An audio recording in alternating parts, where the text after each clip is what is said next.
I got a Kevin Hart tattoo. Yeah, woo, on my... What? Yeah, life size, too. Kevin, I want to show you really quickly. Bro, what are you talking? Listen, before the toast comes, it's only right. Yeah. Come sit on my knee. What?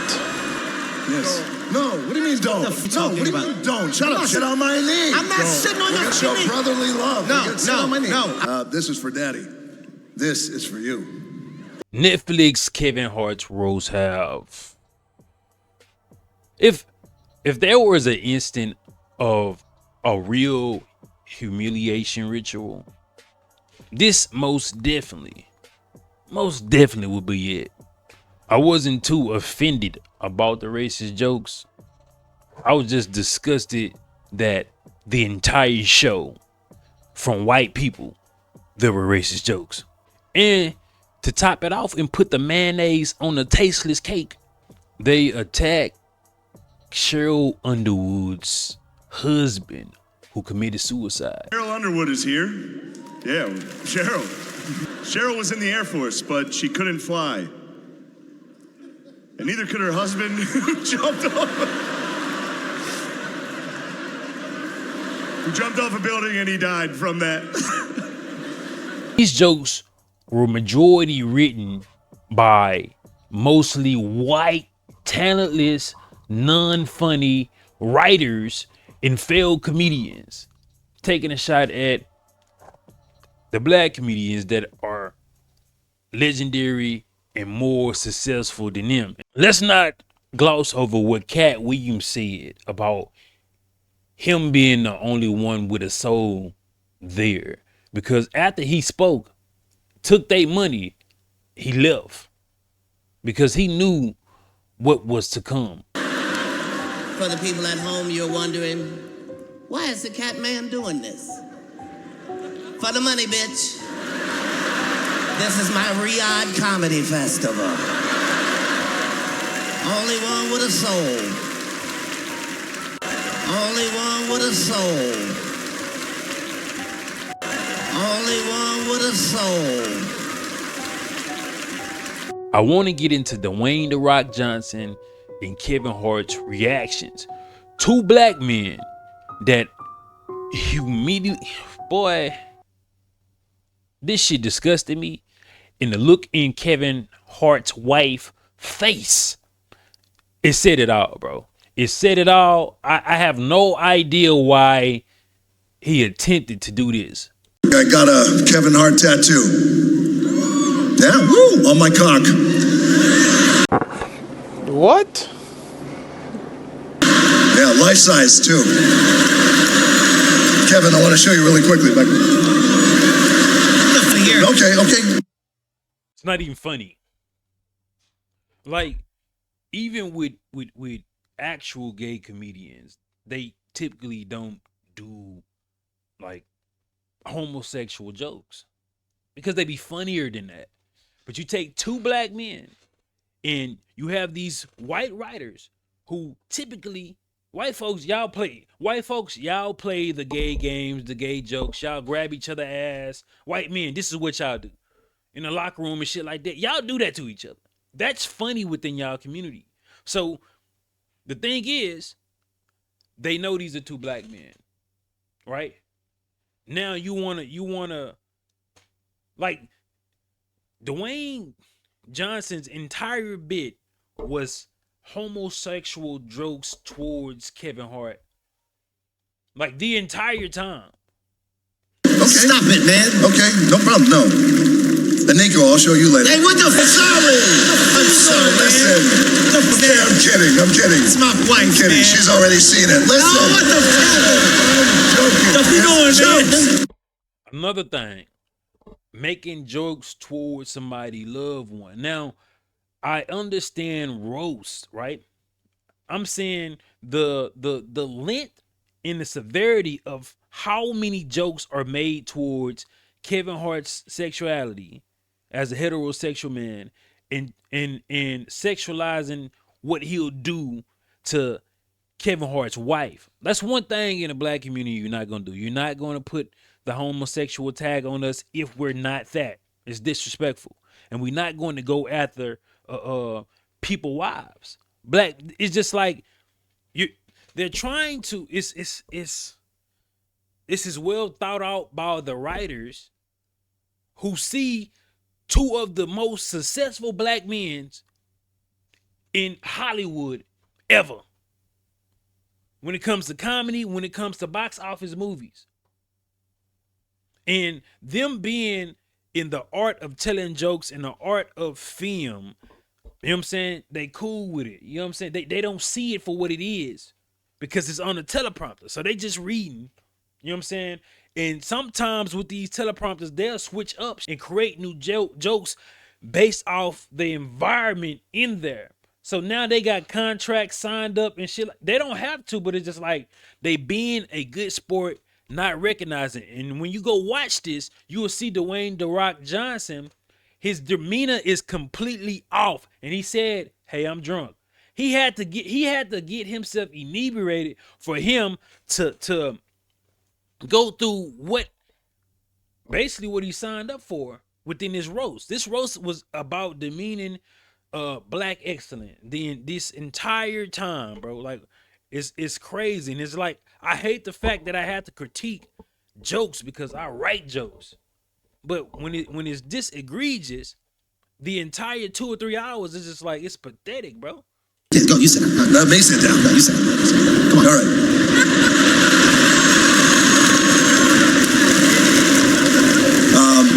Hey, listen. That was funny. Like that was strategically funny, right?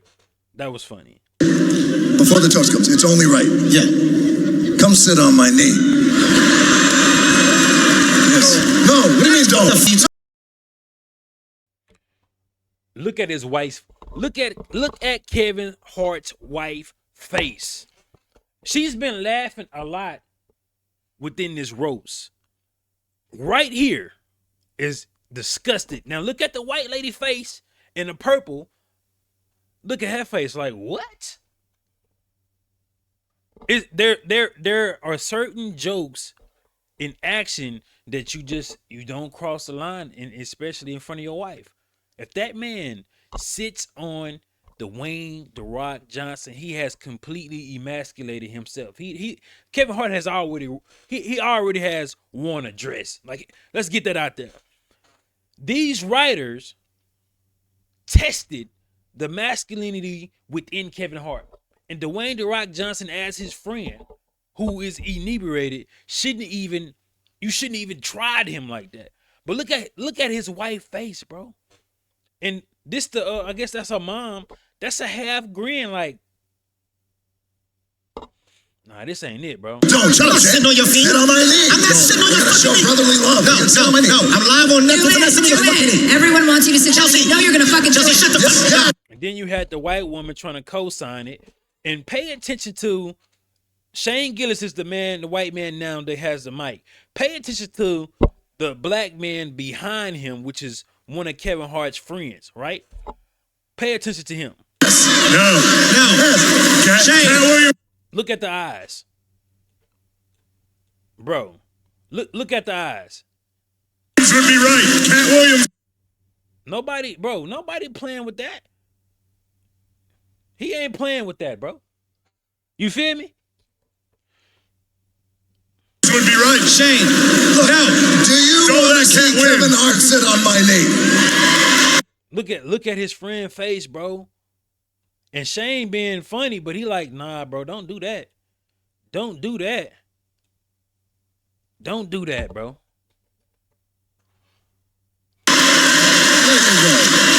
Okay, sit on my knee. I got a better. Yeah, buddy is not going. Question. Do you guys want to go for sales? Because I'm not doing it.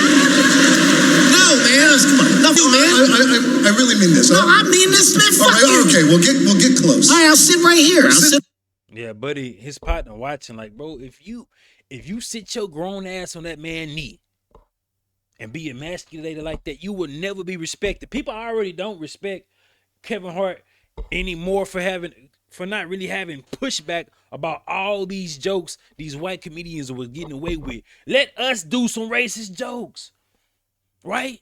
Let us do it. I'm glad they opened the window for black comedians to say the things that these 17, it was over 30 writers on this show, this roast for Netflix. Majority white. Celebrating, decelebrating this black man. They barely had black writers, right? They could, some of the friends, Tiffany Haddish, I don't think she's funny. She could have been a writer on there.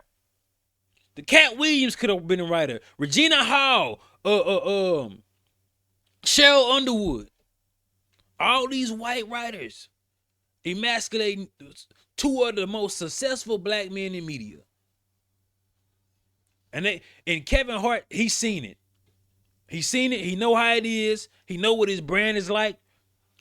But they tried it here, bro. All right, come on. To brotherhood, to friendship, absolutely. And I am always in your corner. And I love you, man. I love you more. I love you too. Love you, man. It's my brother. Hold on. That's not for you. That's good shit. Let me try this. That's good shit too. This is for Daddy. This is for you. This why I was like, this nigga nipple is on hard. What are you talking about? Get a good latch. What? My titties ain't sucking themselves. Now you get down here and you suck on this tit. Come on. Crazy work. Disgusting. Don't even play with me like that. Yeah, I'm a comedian, but it's just certain lines you just do not cross. Do not cross. Get down. I'm glad they didn't show him pushing his head down. Like, sit down. What is your... You want to see Kevin latch onto this nipple? Okay, all right. That's it. They do. Sit down. That's it. Kill himself. That's it, man. You go back to that friend, right? You go back to that friend looking like, nigga. And I have to pause it this much because it's Netflix. No, I'm not doing shit. Oh, now you don't want to do it because it's a live crowd? I don't want to do it because I'm... Oh, now you don't want to do it. I've never sucked your fucking titty. You have. What do you mean? You DJ? Oh, now you've never cradled my balls. You know what? Okay. All right. That's it. All right. That's it. That's it. Right. You're done.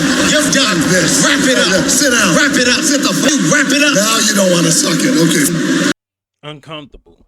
She was very uncomfortable. And throughout that entire bit, y'all noticed that they didn't pan to his wife until they lightened up the jokes, because I could imagine her face just being in disgust. You know what I'm saying? Because when I just initially showed y'all, that woman wasn't happy with that shit. Because they don't know everything that's going to be said within these roasts. It can, like I said earlier, it can develop immediately because of that teleprompter. But the shit disgusting, bro. I'm glad that these writers found it okay to, take these particular shots the entire time of the Kevin Hart roast.